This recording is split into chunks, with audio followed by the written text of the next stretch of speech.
జీవితంలో నా దేవుడు సమస్తం చూస్తున్నాడు. నీ యొక్క కుటుంబంలో నీ భర్త విషయం కానీ, నీ భార్య విషయం కానీ, నీ బిడ్డల విషయం కానీ, నీ కూతురు విషయం కానీ, వివాహాల కొరకు కానీ, స్థలాల కోసం కానీ, గృహాల కోసం కానీ, అప్పుల బాధల కోసం కానీ నువ్వు బాధపడుచున్నావేమో, దేవుణ్ణి నువ్వు దూరం పెడుతూ ఉన్నావేమో. ప్రియ సహోదరుడా, నా దేవుడు నీతో మాట్లాడబోచున్నాడు ఈ ఆరాధనలో. నువ్వు ఆయన ఎందుకు దూరం పెడుతూ ఉన్నావు?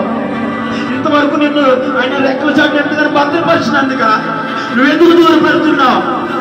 ఎన్నో రోగాల నుంచి నిన్ను, నీ కుటుంబాన్ని కాచి కాపాడినందుక నువ్వెందుకు దూరం పెడుతున్నావు? నువ్వెందుకు దూరంగా ఉంటున్నావు? నా దేవుడు సహించిన దేవుడు. నువ్వెన్ని బాధలు పడినా కానీ కరెక్ట్ టయానికి నీకేది కావాలో ఆయనకు తెలుసు, ఆయన చేస్తాడు.